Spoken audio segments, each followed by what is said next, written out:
What's up, CFO gang? It's your boy Jay Tuck. Real Cowboys fans, stand up. And I told y'all, man, we're going to continue to drop bangers. And I got a real special treat for us. Now, this guy, he really don't need no introduction, but of course, we're going to give him one. You might see him in the NFL Network. You might see him as an All-Pro in the NFL for the Tampa Bay Bucks. Also played for our Dallas Cowboys as well. You know, All-Pro, Pro Bowler. He does a lot of great things in his community. He's an OU guy, even though I'm a Poke guy. You know, but we had to bring him on the show to talk a little bit of football. So CFO fans, give him a warm welcome to my guy, Gerald McCoy. What's going on with you, bro? Hey, listen, I was all good with your intro. We start talking about being a Poke, man. You know what? But it's okay. It's all right. I'm okay with the Pokes because it's still Oklahoma. And I'm good with that. I'm okay. As long as it's Oklahoma, as long as you didn't say, yeah, I'm a Longhorn or I'm a, whatever. So we good. It's crazy because, my mom, she graduated. So she's an alum from Oklahoma State. So I'm actually from Muskogee. I'm an Okie from Muskogee. So that's where I grew up in. What's crazy is a lot of my close family friends are from Muskogee. So we have a very small circle of people that we deal with. Okay. And a lot of them, even though we all went to school together in Oklahoma City, they're originally from Muskogee and actually moved back to Muskogee, so they live there now. So that's cool, man. Yeah. We drive through Muskogee periodically when I drive down to Dallas, man. My favorite spot, you got to go to Chet's Hot Dogs.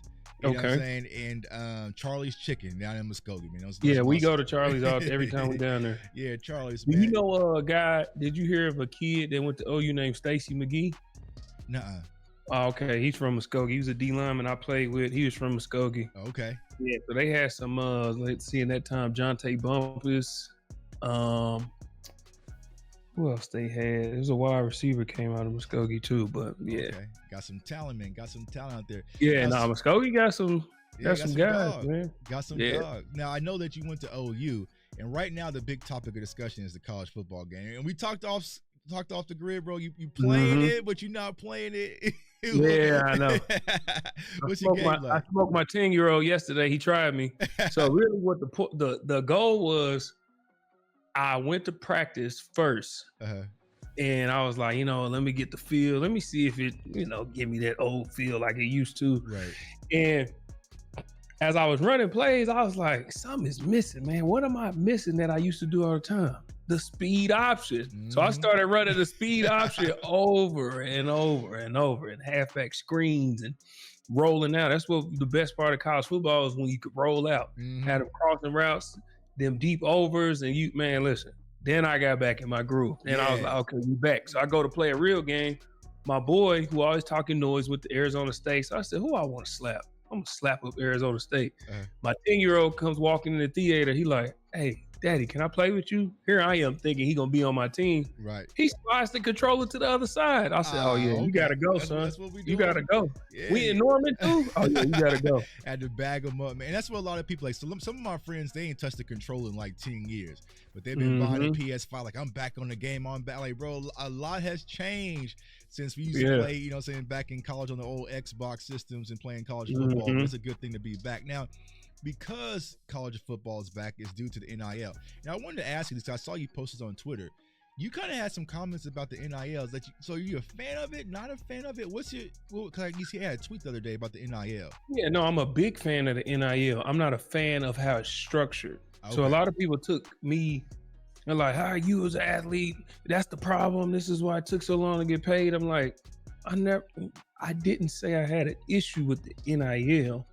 What happened was OU was the first school to actually hire. So we have a CEO, and I guess they hired a guy from Philly to teach them how to work. I don't know if it's like a free agency type, to where they can work out contracts and all this. I forget kind of what the verbiage was. But whatever it was, is leading more towards like real contracts. And I said, how it's currently structured is going to be no different from the NFL. Right. And my only point of the NIL is let the guys get paid. Right. My only gripe is it should be capped. Gotcha. Let me tell you why. The days of going to a school because you love it is over with.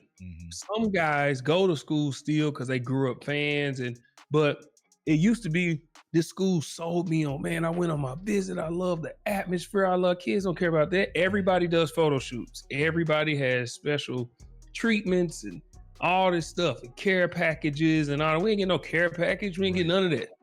And I'm not hating on it. What I'm saying is times have changed to where you go visit the school and the tradition of this school and the fans and everything around it is why I came here. This coaching staff, and I want to be a part. I want to be an Aggie. Mm-hmm. Those days are over with. Nah, if you will pay me more, I'll go there. Mm-hmm. I don't care. I'm trying to get this money. Right. And that's fine. Mm-hmm. But it should be capped simply because they're paying kids currently more than some pros make. Mm-hmm. And a counter to that is a person would say, well, gee, what if he's more popular? Doesn't matter. He's not a pro. Right. You're paying kids that are not pros who you don't know if they will even be good at the pro level, i.e. Tim Tebow. Right. If Tim Tebow was in the NIL era, that dude would have been making $10 million a year. Right. Like he was Johnny Manziel. We all know he was Johnny Manziel. These are guys that would have been Cam Newton that year he was at Auburn. These are guys that would have been making outrageous money in college. Cam just so happened to be the guy in the league, but you take a Johnny Manziel, you take a Tavon Austin, you take a like I said, Tim Tebow, I don't want to just bash guys. I'm not trying to bash them. I'm just saying guys that were incredible in college, but didn't really be the same level as expected in the NFL. Shoot, I'll give you one, Reggie Bush. Reggie Bush, in my eyes, in my time of playing and watching college football, really paying attention, is the best player I ever watched play in person or on TV. And I played with Adrian Peterson. So that's saying a lot. It's saying a lot. That's saying a lot. I played and watched Adrian Peterson train and prepare. But what I watched Reggie Bush do in that final year at USC is freaking incredible. Right. But then he gets to the NFL, he's not the same guy. What, did he have a good career? Yes. But was it what we thought it was going to be? No. So you got guys that are getting broke off, like high caliber or mid caliber pros, and they're not pros. So I just feel like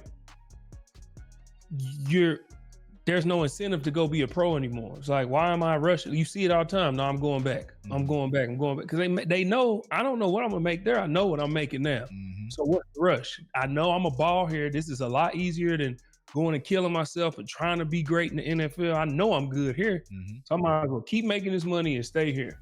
Exactly. And it just takes away from what college football is supposed to be and what the pros are supposed to be. Right. And that's my only gripe. Pay these kids for sure, but it should be capped. That's it. And I agree. And I think my biggest problem right now is not really the NIL, it's the transfer portal, right? Because like these kids, they go to school for 1 year and they don't want to fight for their spot. So it's like, okay, I came to, let's say, Oregon, but they got some top wide receivers and I can get the opportunity that I thought. So I'm gonna go transfer and go over here to Ohio. Like, you're just bouncing around, and it kind of just sets a bad precedent with a lot of these kids. Like, you have to fight for your spot. You have to go out there and earn your job. Like, sometimes things just ain't gonna go your way. Now, granted, what do you tell a kid who comes into the building who makes a mistake and make it more than the coach? Right. That's NFL stuff. Right. You see what I'm saying? And then you tell a kid, oh, well, now you're letting them, you're painting a picture of that's how the world works. You don't like it, just go somewhere else. You can do it somewhere else. That's not how the world works. And not only that, they're allowing them to do it as many times as they want and when they want. So there's windows for this. I think, one, you shouldn't be able to do it as many times as you want. And two, you should have to wait until after the bowl game. Right. You done put in all this work with this group, and I can just say, oh, I'm transferring here. Right. And you don't have to play this game. And the networks, I don't understand why they won't gripe about it, because these bowl games are not being watched anymore. Because take Florida State last year. Right. Incredible team. Getting a bowl game, nobody's playing. Right. Nobody plays. So now you lose money, which is where a lot of these colleges made their money. I know in the BCS, when we were going to bowl games in the BCS, we were making $14 million for our school. But what happens if now you got the BCS and Sam Bradford don't play because he want to transfer? Right. Or DeMarco Murray's not playing because he want to transfer. Or we got 4 or 5 people that's not there because forget this game, I'm going to prepare for the draft or I'm transferring. It should just be, there's growing pains with everything. Right. Like you're not going to satisfy everybody, but those are my mini gripes with both of those. Right, exactly. And I love college football. You know what I'm saying? It's one of my favorite things to watch, but sometimes it just starts to become more like a business than versus the pageantry of college football, which you lose that culture because you have to understand these are kids. So if I'm playing, me and Gerald are teammates, and I look up and Gerald got, Rolls Royce and all this stuff, and I'm sitting there eating ramen noodles, I'm like, well, where's my NIL deal? You know what I'm saying? So it kind of creates that jealousy within the locker room, which could be detrimental to your team. Now, I want to transition over to the NFL because this is the Dallas Cowboys channel and we cover the Dallas Cowboys, but you was a first round pick, right, to the Tampa Bay Bucks, defensive tackle, had a great career. We also drafted a young player in Mazi Smith, right, who last year was a first round pick, didn't have the first season that a lot of people expected for him. So for you, what was that experience like, Gerald, like being a first round pick, having that pressure, playing in Tampa, Warren Sapp, like what was that pressure like for you your first season, and how did you continue to grow throughout your career? For me, it was one, I thrive on pressure. I just put myself in pressured situations. When I chose University of Oklahoma, I knew I was following into a great lineage of D tackles at the school. Leroy Selman, Tony Casillas, Tommy Harris, all Lombardi winners, and I was supposed to be the next one. So this is the pressure I have on me. I get drafted to my favorite team growing up, which actually was the Bucks, where my favorite player played, which is Warren Sapp, another team that is built and known for defense. Cover 2 is a coverage. Tampa 2 is what people call it. Right. It's a way of playing a coverage. And it was built on the back of Warren Sapp, Derrick Brooks, Rondé Barber, Don Lynch. These guys built what the Tampa 2 is. And there's only been 5, now 6, when Aaron Donald comes out. First ballot Hall of Fame D tackles. Warren Sapp is one of them. I was a top 5 pick. And this is there, Raheem Morris is there, and they run a Tampa 2 style defense. And I was drafted to be the Warren Sapp of that defense. That's pressure. Right. Mazi Smith came into a team where they didn't run the ball well, and they just brought him in to help anchor the run. Those are 2 totally different pressures. Right. We handle it 2 totally different ways. I wasn't saying I was this, and I'm like that, and I'm going to do this. This is going to be this way. I said, I'm going to give you the best version of Gerald I can give you. I'm going to work as hard as I can to be the best I can to try and bring the city a championship. And that's all that I did. Feel like Mazi had a bit of arrogance about him, and he played the game that way. There was a lot. I watched a lot of his film. And there's a lot that he didn't do that was minimal. I didn't like his effort, one. You were brought in to help stop the run, and he was out of place a lot. His technique was just kind of all over the place. And I don't like putting tags on people. I don't want to say it was arrogance. I don't want to say he didn't work hard. I don't want to say he wasn't focused. I don't know what it was. But if you look at some of the, interviews prior to, I think he, it was a popular statement or quote he had, I think, where he said, I like to hit or I'm a, what did he say? He said he didn't like football. He just likes to hit people. Yes. You see what I'm saying? Right. I don't like football. I just like to hit people. Well, go do MMA. This is football. Right. Like, we play with technique. In order to be successful at this level, you have to have great technique. And technique is what's going to carry you when your athleticism leaves. And to say I don't like football, it's like to hit people. I know the coaches and everybody heard, they're like, oh my goodness. Right. And, I just think whoever's advising him should have said, hey, bro, come on, man. And hopefully, we always room for growth. Like my first 2 years, I got injured. I got labeled a bust by my own city. People around Tampa, we got the wrong guy. Sue's already made a Pro Bowl and all this other stuff, just a bunch of stuff. And it was all due to me being injured. I didn't immediately. Sue came in. When I came out of college, it was me and Sue. Mm-hmm. Who should we take? Sue was a Heisman finalist and had just won all these awards. And was still a debate on who should go where. Who's going to go first, second, third? Sue goes second to Detroit. I go to Tampa. It's a win-win for both teams. It don't matter who we get. You take him, we'll take him. You take him, we'll take him. Whatever. Right. Sue comes in. He's a first-team All-Pro as a rookie. 10 sacks. I get injured and have a season-ending injury, and I have 3 sacks. Mm-hmm. Okay. No harm, no foul. Feel like they got the right guy. Tampa feels like, wish we'd have got him. Mm-hmm. Whatever. Going to year 2, I start the season off hot, playing well, getting to the quarterback. Monday Night Football, my first Monday Night Football. I actually had 2 sacks. They took one from me and gave it to somebody else, but I still got my one. Right. Played extremely well. And then I rolled my ankle versus San Fran. Miss a couple games, come back. First game back, I tear my bicep tendon again. So that's 2 years in a row that I'm injured and not giving this team what Detroit is getting from Sue. I used it as motivation. I took all the articles that people wrote about me, the negative ones, not the good ones, right. The negative ones. He's a bust, got the wrong guy, he's weak, injury prone, blah, blah, blah. And I literally taped them every corner I had to turn. So if I had to go in the bathroom, it was on the mirror, or right here where I'm at the toilet. If I had to go up my steps, it was right there before I had to turn the corner. It was in my bedroom, it was all over.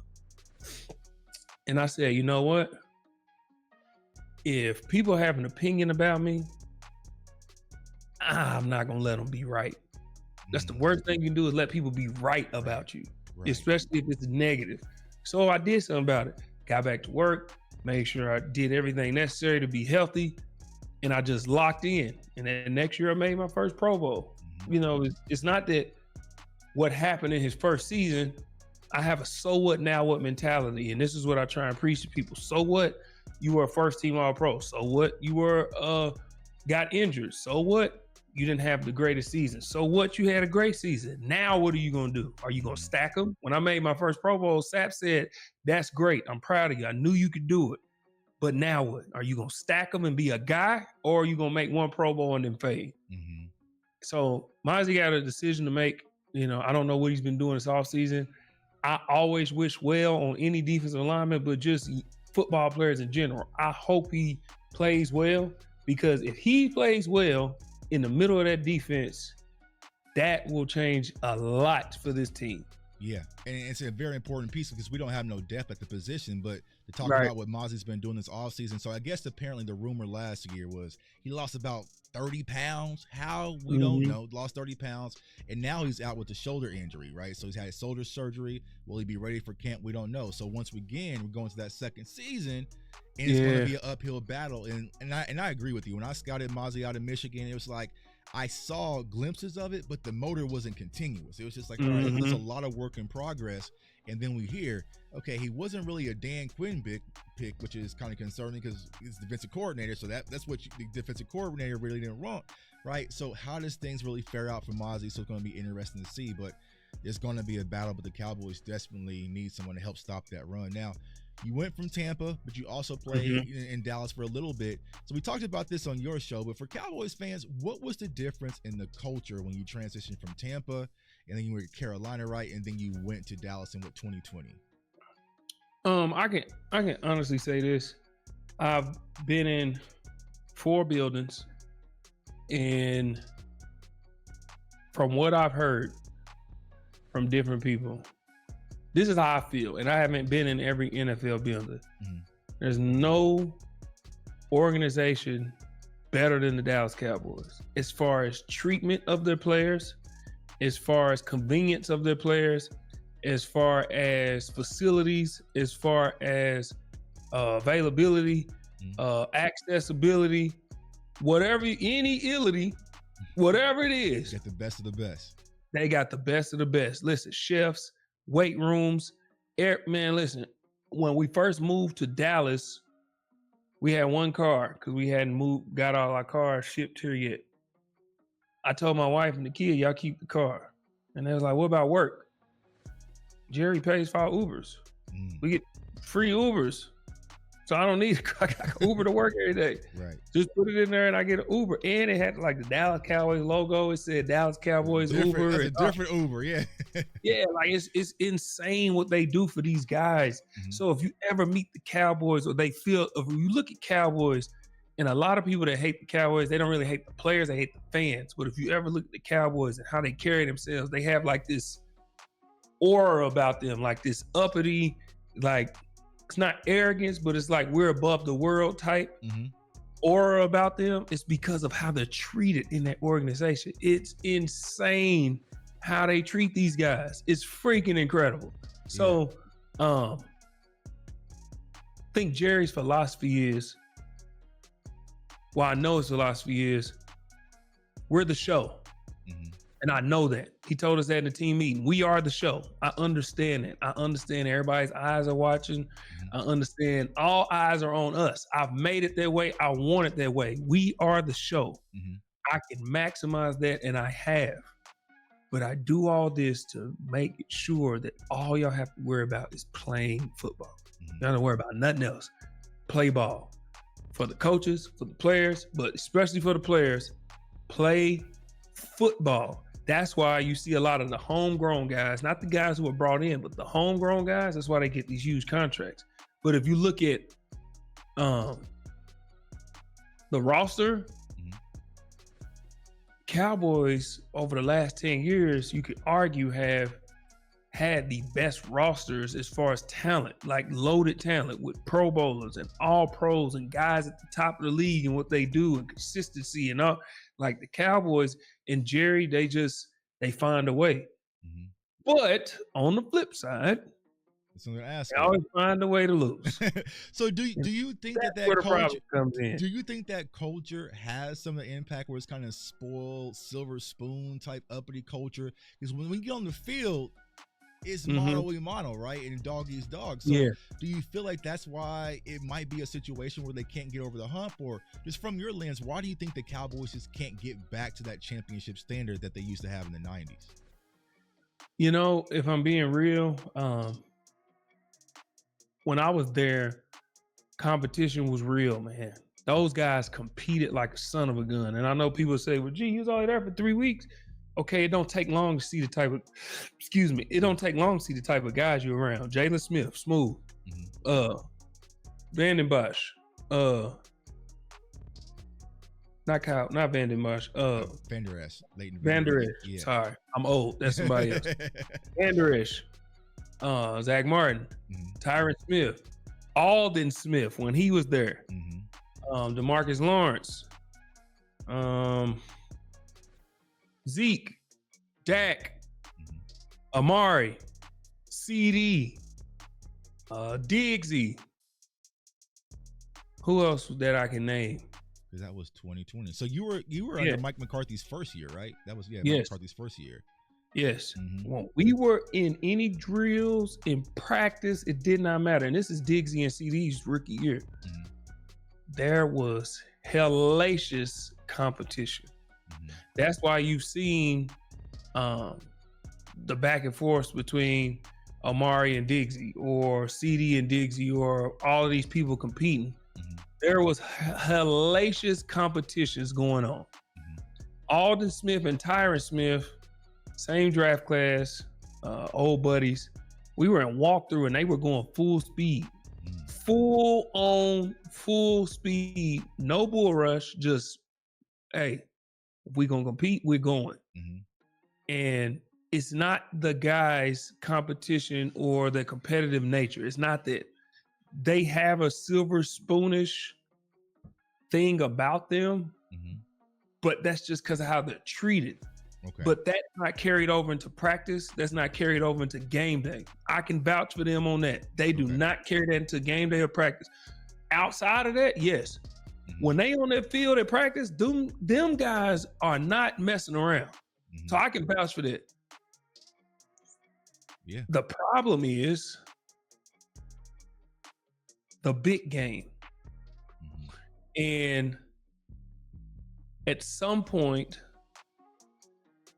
we have to hold the players more accountable, because it's always the coach. It's Jason Garrett didn't do this, or Jason Garrett didn't do that, or Mike McCarthy is not managing the game well, or he got out coached. But at some point we have to say, okay, these players are not stepping up in these games. Mm-hmm. If you look at all these games in the playoffs, give me one standout performance where you like, hey man, that dude he was going in. Right. It's hard to see. There's always a comeback of some sort, or the first game, if they win week one, like the last time, they won week one, they beat Tampa. We knew they was gonna beat Tampa. Tampa barely got in. We had to freaking win the division, and we had to beat Sam Darnold and the Carolina Panthers to get in the freaking playoffs. Yeah, but they were scared to death because it was Brady, though. You know what I'm saying? They were scared to death. Yeah, but come on now. Y'all were just the better team, and we couldn't beat y'all. Whether we came here or y'all came to us, y'all beat on us at home, we couldn't beat y'all. But then you get to San Fran, and here we go. Right. Last year, I don't think it was any excuse for last year. Yeah. But if you look at the games that the guys are winning, is some type of caveat to it. Somebody was hurt, or team just wasn't that great, or y'all were just a much better team. Mm-hmm. It's the games where the issues are coming in. Like in 2016, that team should have went to the Super Bowl. Mm-hmm. They should have went to the Super Bowl. But Green Bay comes in, and it's just like, I get that this is Aaron Rodgers, and I get that Dak is a rookie, Zeke is a rookie, but the way they played all season, and then they get in that game, and it's not even the same team. Now, right. Dak did what he does, worked his way back, always fight for a comeback. Mm-hmm. But in the playoffs, you can't do that. It's too late. Right. And I just wonder why that keeps happening. I can't just always put it on coaching. Although I do think Mike gets out coached at times, I just can't always put it on coaching. I just can't. It ain't always coaching. Yeah, I agree. Like last year, if you look at the pass rush win percentage with Micah on the field versus Micah off the field, it was a drastic drop off. Mm-hmm. In the playoffs, that can't happen. You need your guy. Right. But when he's off the field, the teams that win, they got more guys. Right. You know what I'm saying? And it's always something. It's always something, you know? And I feel like that's the biggest problem as of right now with the Cowboys. We can never show that we can fight in our own weight class. So like you said, we can punch down, but when you have a quarterback, whether it's versus Buffalo, whether it's versus the Dolphins, or you playing against a Lamar Jackson or a Patrick, like, can you go out there and beat those guys? And I just feel like the Cowboys just haven't shown that. It's just like, and I think they have nothing to lean on when they get into the playoffs, because you go to that Green Bay game, it's like, I understand that Green Bay was a much younger team, but when you went back and watched the film on Jordan Love, like, they playing some good football right now. They don't turn the ball over. Jordan Love is making the proper reads. He can pretty much make every throw. They had a good run game, had a solid defense, and I just feel like they just caught the Cowboys, and like you said, nobody responded. And sorry to cut you off, but here's the thing. Flaws are always masked in season. I said, and just so we clear, any Cowboys fan watching this is a Cowboys show. I have the Cowboys winning the division this year. Okay. That's me. I have them winning the division. I'll break that down and explain. Okay. In just a second. But winning the division is not enough, clearly, because you guys have won the division. Winning in the playoffs, getting to an NFC Championship, Super Bowl was the goal. Winning, your flaws can be masked in season because you're playing teams of every caliber. And if you have the more talented roster, go and execute, and you usually can win in the regular season. When you get in the playoffs, everything has to speed up. Everything has to go to the next level, and game planning and execution has to be at an all-time high. This is where your flaws come to light. I said in week 5 of last year, if Philly cannot run the ball, They are obsolete. They will lose. Mm-hmm. And the fans kill me. The Philly fan, he don't know what he's talking about. He's another Philly hater. He's this and this. And I was like, okay. Before the season, I said Jalen Hurts wasn't elite. Mm-hmm. I said he has to do it twice at least before I say he's elite. Mm-hmm. Oh, he almost won MVP. Did you see what he did in the Super Bowl? And what do you mean Jalen Hurts is not elite? Was I wrong? Right. They couldn't run the ball. Offense got stagnant. Mm-hmm. Defense was already trash. Right. But I played the game and I've seen so much football. I know when things are real. Mm-hmm. Just like in 2020, 2020, the Pittsburgh Steelers went 11-0. Mm-hmm. And moving forward, they was real shaky. Lost in the first round of playoffs to Baker Mayfield and the Cleveland Browns. And everybody kept saying this is the worst 11-0 team we've ever seen. Mm-hmm. But they were 11-0. So people are like, how are they 11-0 and they one of the worst? It's because the schedule favored them. Mm-hmm. They had a very favorable schedule. But all the top dogs they hadn't played. Yep. When they ran against certain teams, they couldn't win. Mm-hmm. And Garrett Gilbert in Dallas almost got them too. That's what I'm saying. That's what I'm saying. So with the Cowboys, their run defense was not very good. Mm-hmm. And in the playoffs, in order to win, you have to be able to stop the run and run the ball. Mm-hmm. Cowboys didn't do either one. Yep. You know who ran the ball very well? The Green Bay Packers. Mm-hmm. Run the ball. Right. Force everybody to step up, slow 11 down, get him tired, get him off the field. Boom, boom, boom. We're good. Mm-hmm. And that's what they did. That's what they did. Mm-hmm. Like, that's what the playoffs is about. Why do you think Kansas City's offense was so all year and then they get in the playoffs and their offense is incredible? Because they knew getting the playoffs, we'll game plan this thing. Mm-hmm. We'll figure out what everybody's flaws are and exploit them. Right. So your flaws in season are masked because if you have a better roster and you just execute, you can win enough games to either win your division or get in the playoffs. Mm-hmm. But in season, when you play them top dogs, it always shows. It always shows. Now you might get one over on somebody. I played on a lot of bad teams with Tampa, and we would get over on some people. Mm-hmm. But for the most part, the better team usually wins in season. In the playoffs, it's about execution. And late in the season, in the playoffs, you got to run the ball and be able to stop the run. And that's where the Cowboys lost this year. There's other reasons they lost in other years, but they forced Dak to beat them with his arm. Mm-hmm. That's what happened. And he couldn't do it.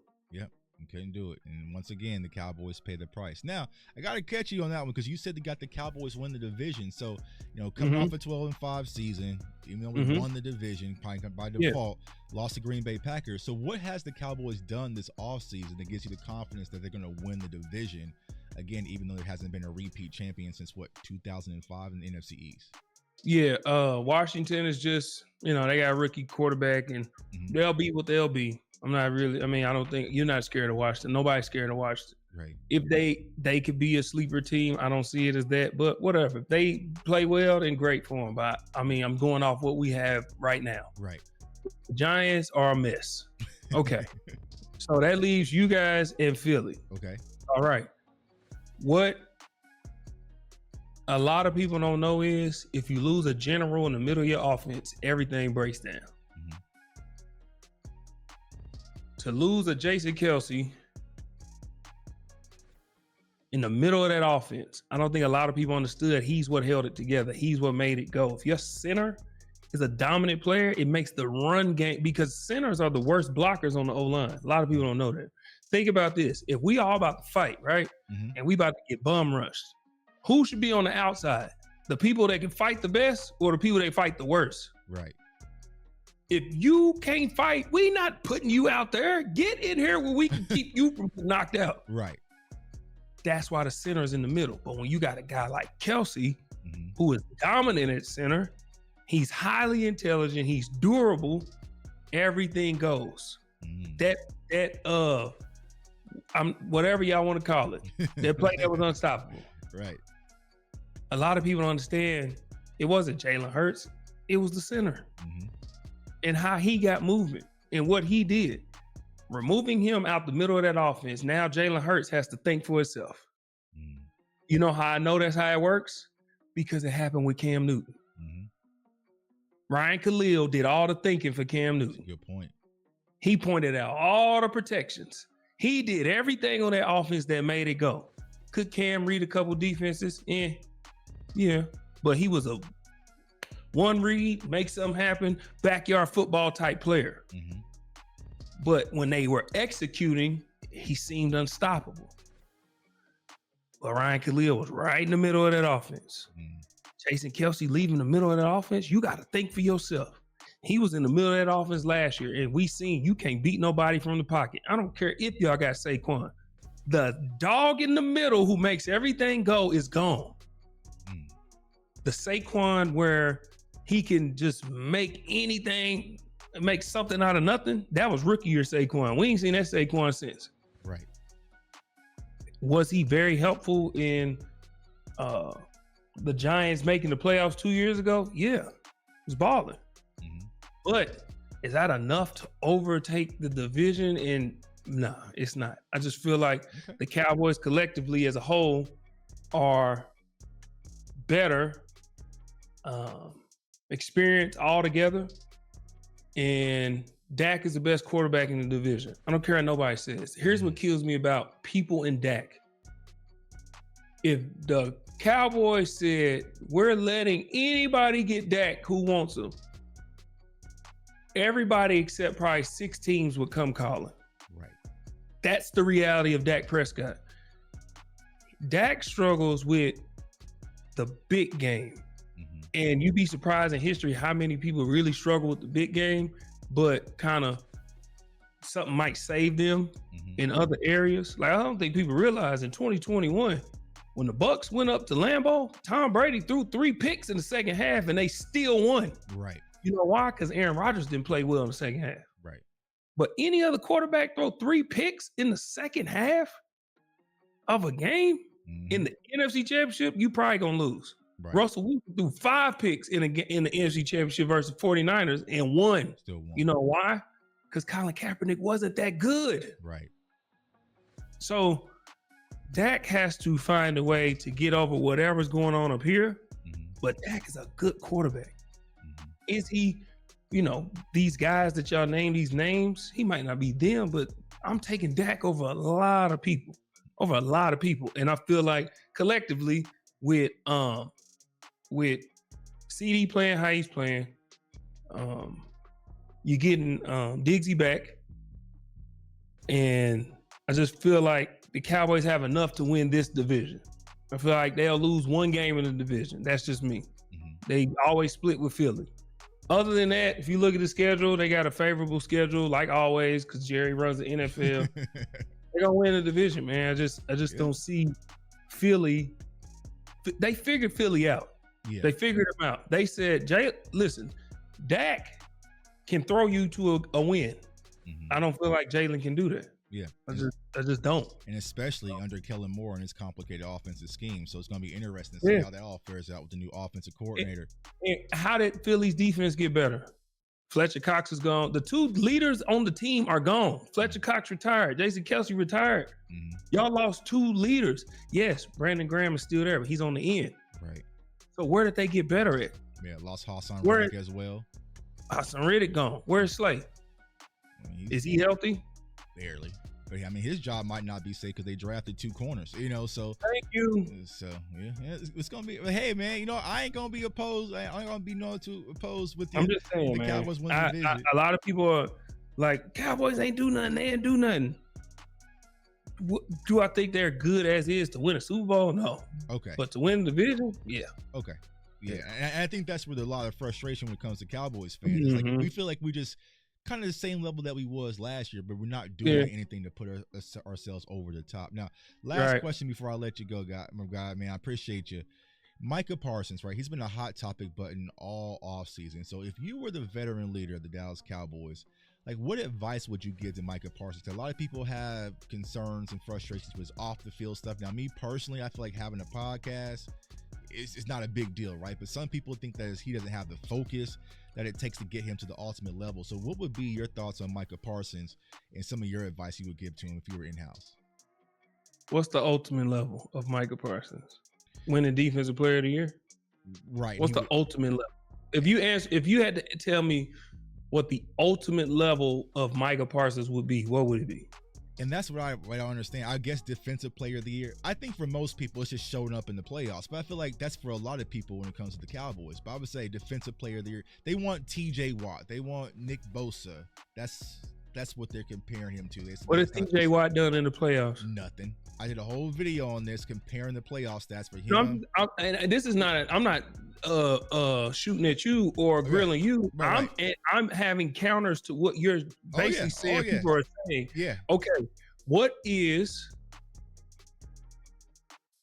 the ultimate Micah Parsons? Defensive Player of the Year right now. Mm-hmm. That's about what he could be, right? Right. Okay. What has Myles Garrett done in the playoffs? Nothing. He won Defensive Player of the Year, right? Right. What has TJ Watt done in the playoffs? Nothing. Okay. Yep. I'm looking for this example that everybody is talking about. This guy has been a measure of consistency since he stepped in the league. He's been dominating everything since he stepped in the league. You know what? If y'all want to talk about something, talk about Micah Parsons and why he can't play them run. Let's talk about that. Right. That will take his game to the next level. Because if you go watch the game, you break down film, so you know they run right at him. Right. Because he can't play the run. I don't care all this physical freak he is, how fast he is, how strong he is, this explosiveness and all this. He cannot play the run, whether it's technique or whatever it is. Teams go right at him. If you get Micah Parsons to start playing the run properly, that's how his game goes to the next level, because then there's no weakness. Right now, teams know, yes, we need to make sure we are not in any type of pass rush situation where he can pin his ears back. Double teams, all that's just only going to slow him down. We won't stop him. Right. You know how to really stop him? Keep running the ball. Run at him, run away from him. Right at him. Run right at him. And that's what teams were doing. Green Bay did it. San Fran did it. That's what teams are doing. They're running right at him. If he can, that's what he needs to do to take his game. Football is extremely difficult. It is a lot on the mind. All you CTE joke people, it's a lot on our minds. It is a lot, and it takes a lot of focus. I challenge anybody to just go in your kitchen, your living room, or whatever, and get in a football stance 60 times in a row. Not get off, not run, not know a play, not play any type of technique, not take on a block, none of that. Just get in a stance 60 times and tell me how you feel. Football is extremely hard to play, and it takes a lot of extreme focus to be Micah Parsons. You know why? Because he has something on the side of his helmet that brings about a lot of attention, lights, attention, and is loud. If he goes to a Mavericks game, everybody knows who he is. Every NBA player that comes in there wants to shake Micah Parsons' hand. Every celebrity that comes in there, this is Micah Parsons. He's at the All-Star game. He's at this. He's at that. He's at that, because he is Micah Parsons. It's not all the way because of what he's doing on the field. It's because he's a Dallas Cowboy. That's why the lights are so heavy on Dak. If Dak had the exact same career on another team, we wouldn't hardly talk about it. Exactly. We wouldn't kill Dak the way we do. We wouldn't bash Dak the way we do. Okay. Micah Parsons it takes a lot to be the guy in Dallas. I'm trying to tell you, I was in the building. The way they treat these guys and how they're put up on pedestals, if you don't live in Texas, you won't know. Right. These guys walking around Texas, oh my gosh. I was there for 3 weeks, and to this day, I still get treated special because I was with them. Imagine being a guy for the Cowboys. Being Micah Parsons ain't easy. Right. So he takes the off season to enjoy his life, and y'all want to kill him for it because y'all can't let it go. Right. Come on, Micah Parsons will be in shape. He's going to show up. He's going to dominate again. He's still young. Micah Parsons loves to win. Yeah. I think because people are not always, I want to kill everybody because I lost, that they think they don't care. Right. He cares. He wants to win. That's why he's saying, I feel like if I train, I can box. Right. I feel like I can beat this person in tennis. I feel like I can outswim this person. I feel he's always saying something outlandish about competing. How are we questioning where his focus is at if we have a guy that wants to compete in everything? That means he's a natural born competitor. Did it look like he was joking with them in that All-Star game? No, he wasn't. No, that's why he wanted that trophy. Okay, this is the guy that y'all are complaining about. This is the guy y'all are saying is not focused. A competitor like that, that's why he gets out there with the wide receivers and racing the 40. He wants to win at everything. So why is it the sport and the team that pays him where he made his name, do y'all think he's not focused or wants to win? Of course he wants to win. Of course he's focused. If y'all have anything to say, if I'm a vet, I say, hey, let's hone in on playing these blocks right. Because when you dominate in every facet of the game, the whole team is better. What's the name of the game? Score more points than the other team. If they can't score, they can't win. What do most people do to try and get down the field? They try and pass. But what is the first play of most games? Runs. Right. What do you got to do in the playoffs to win? Run and stop the run. A lot of people talk about Tom Brady. Go back and look at how his teams were running the ball. Right. Go back and look at how Pacheco was just running for Kansas City. Just go look. That's how people are winning in the playoffs. They're running the ball, but then when we get the run going, now we can start doing this. If that guy can hone in on playing the run properly, the whole team changes. And that's my spiel on Micah Parsons. There y'all have it. I couldn't have said it no better myself, man. A lot of people have been criticizing him all off season, but like I said, he is one of the most important pieces. He is the most important piece, I would say, to our defense, and he just makes everything improve naturally. Go ahead. Quick question. Go ahead. For all you fans. I'm gonna put you on solo, Ken. Go ahead and talk to me. I wonder if y'all can even tell me who the top 2 sack leaders in the playoffs are.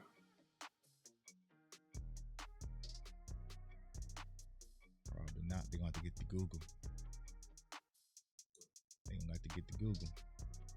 2 people that are not in the NFL Hall of Fame.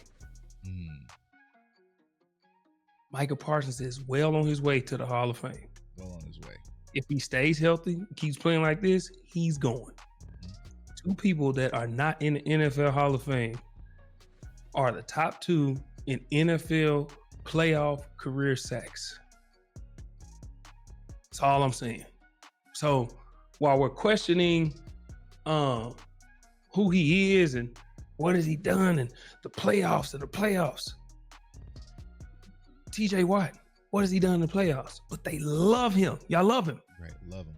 Myles Garrett, he just won Defensive Player of the Year. Y'all love him. I've never seen an offense literally have to call a timeout because of one player is going from side to side and 2 tight ends are following him everywhere he goes. That's what happened with Myles Garrett. He's out there doing the basketball, Euroing people. He's unstoppable. What has he done in the playoffs? Right.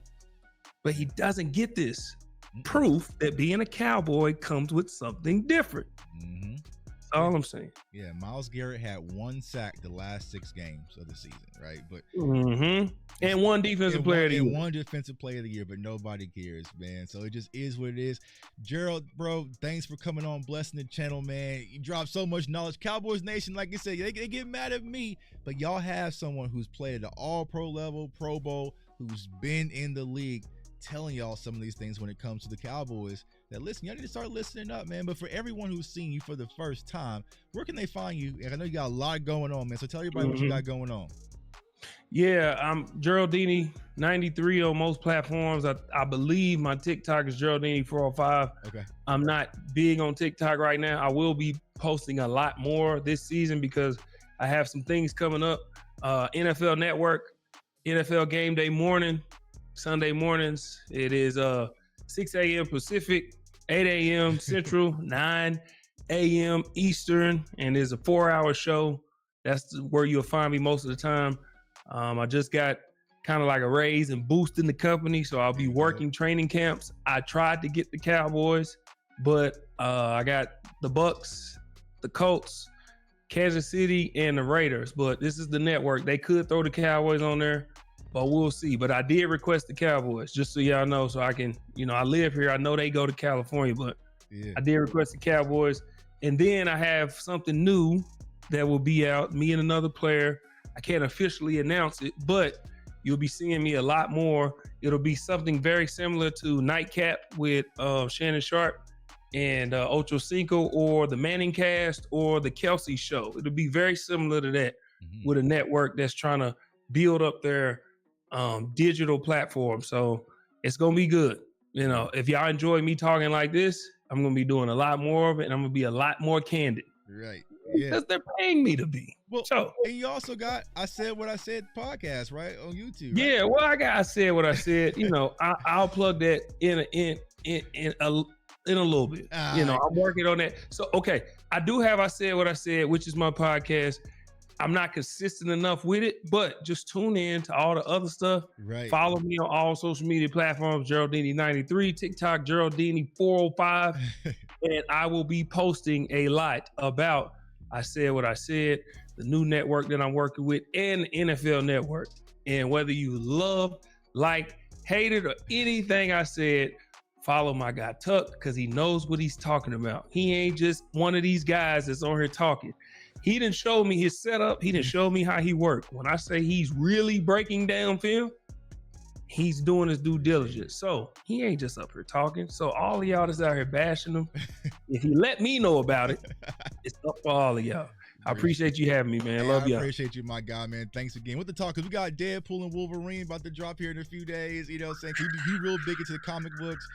House of Dragon. I haven't got to watch House of Dragon the last episode. You got to. Oh, man. House of Dragons is getting to it. Yeah. Hey, listen.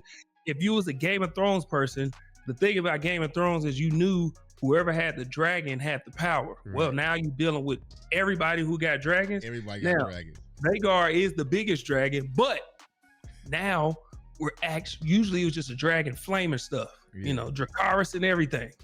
Now we actually are getting dragon fights, like full on dragon fights. Yeah. Oh man, it's getting good. And the storyline, it's good. It's good, man. It's good. Like I said, I missed the last episode because college football kind of got me in the whole now, but we gonna get to it, man. And for everyone seeing me for the first time, y'all can follow me on all social media platforms at JTuck151, Instagram. I'm on TikTok too. I'm slow on TikTok too. I'm just getting around to it. But also on Twitter. But also like the channel CFO Sports here. We do a lot of content. We're gonna be gearing up for the draft as well. Kicking off for training camp, covering Dallas Cowboys training camp. So definitely tune in so y'all don't miss out, man. I want everyone to stay safe, stay blessed, stay encouraged, and go Cowboys. Peace.